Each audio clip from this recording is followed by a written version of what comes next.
Hello po mga kababayan. Ito na po yung part 2 ng ating pagbili ng stock gamit po ang Video Nomura. So, subaybayan po natin yung part 2. Salamat po. So, pumunta naman tayo kay SM Prime Holdings, SMPH, ang kanyang stock symbol. So, ganun kagaya nga po nung kanina kay Ayala Land, titingnan nyo po ito. At diretso na po tayo sa chart, no? Hindi na po natin ulitin yung kanina. Ito, alam nyo na po ito kung paano gawin.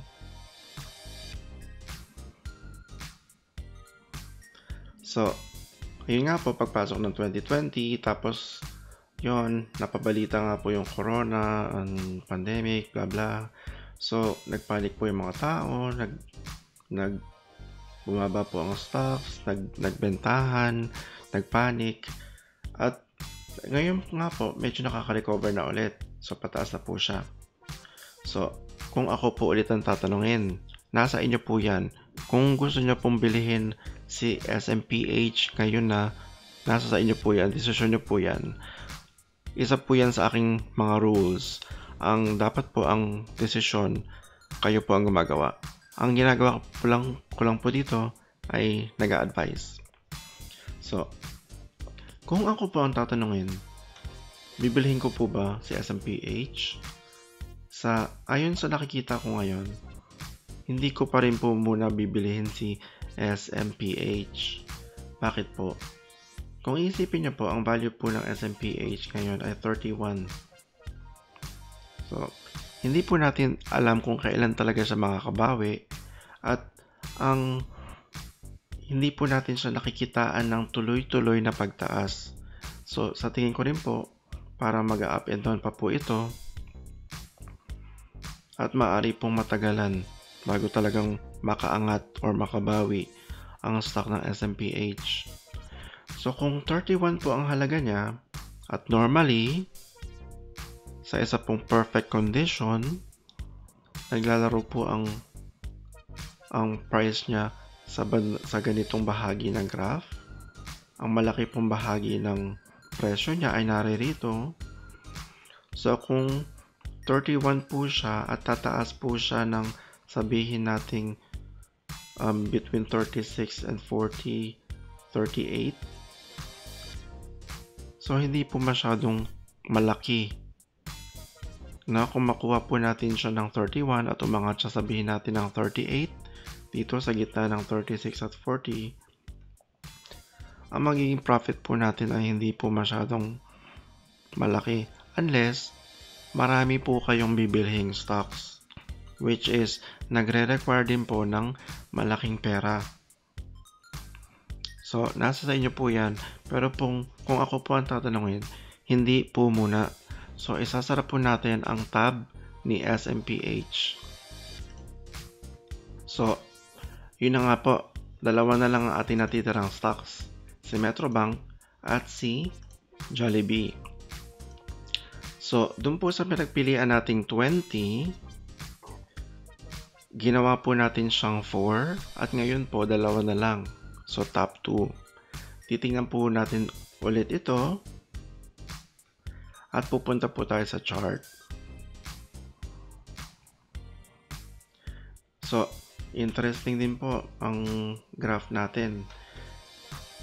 Nandito po ang pinakamababa ng Metrobank.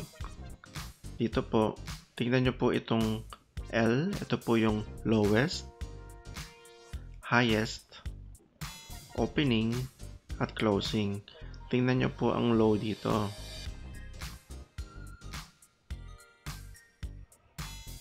$32.90. Ito po iyon. Dito po. So, ayan, medyo hindi natin na-miss ang pinakamababang price ni MBT. Pero sapat na po bang dahilan yon para bilihin natin ang stock ni MBT? Kung ako po ang tatanungin at nakikita naman po natin sa graph na ito, hindi ko pa po bibilihin ang stock ni MBT. Bakit po? Kung makikita nyo po, nagwe-wave lang dito at hindi pa po natin siya kinakakitaan ng klarong pagtaas. So, maaari pong umakyat ng kaunti, naabot niya ang kanyang pinakamababa, umakyat ng kaunti, pero pwede po magpatuloy. Wala pong makakapagsabi. Na? Pwede po ito magpatuloy ng pagbaba, at dahil nga po hindi pa natin siya kinakakitaan ng tuluyang pagbawi, hindi pa po natin siya bibilihin. Dahil po, kahit po, ako po dati, meron din po akong stock ng MBT. Actually, meron po tayong stock ng MBT ngayon. Pero, dahil nga po, hindi pa natin nakikitaan ng masyadong green dito, na tumataas na yung stock, maaari pong matagalan. So, kung bibili po kayo ng stock ni MBT at hintayin po natin itong tumaas, pwede po itong abutin ng mga ilang buwan dahil napakababa nga po ngayon ng stock ni MBT. Normally po nandito. Dati po nung ako po ay nagbenta ng stock ni MBT, umabot po ito ng 89 pesos kada share. So, ang trend po dito ay pababa pa. So, hihintayin po muna ulit natin at hindi po tayo bibili ng stock ni MBT. Ito lang po ay ang aking opinion ngayon. Hindi ko po sinasabing never kayong bibili ng stock ni MBT. Napakagandang stock po niyan at ilang beses na rin po akong kumita dyan. Pero po sa ngayon po, hindi po muna, pass po muna tayo. So, isara na po natin itong tab ni MBT. Ito na po ang pinakahuling stock na titingnan natin ngayong araw. So, kung maganda po ang stock, bibilihin natin. At kung hindi naman po, baka hindi po tayo bibili ng stock. Titingnan po natin. Diyan lang po kayo. So, sa loob po ng 1 year, sa nakaraang taon po, 52 weeks, umabot po ang price ni Jollibee ng 305.60. Napakaganda pong price nito na inabot niya, napakataas. Ngayon po, nagsarado ang Jollibee, ang presyo ng stock ng Jollibee ay nagsarado sa 136 pesos per share. Ang board lot po niya ay 10. So, pwede po kayo mabili ng 10, 20, 30, and so on. Wala pong butal. Dapat po divisible by 10. So, maganda ba siyang bilihin at the moment? Punta po tayo dun sa my chart. So, ito na nga po ang chart ni Jollibee or stock code JFC. So, makikita po natin dito ang paggalaw ng kanyang stock. Sa ngayon po, ang halaga po ng kanyang stock per share ay 136. Pero po, kung iisipin nyo, dito po sa may 52 weeks high, ang pinakamataas pong naabot niya sa nakaraang 52 weeks o isang taon ay 305.60.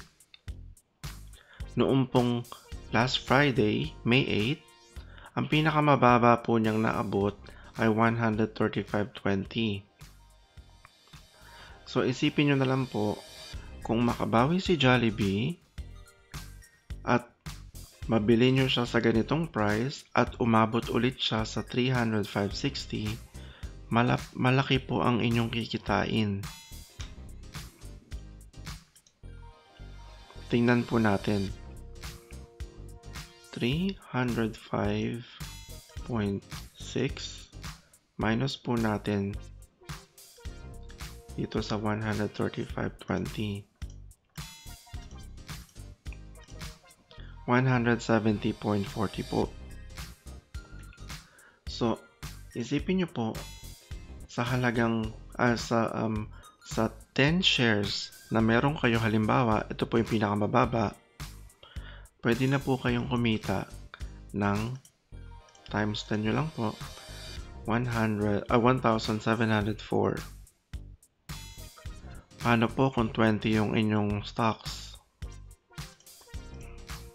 So, meron na po kayong 3,408. Paano po kung 30?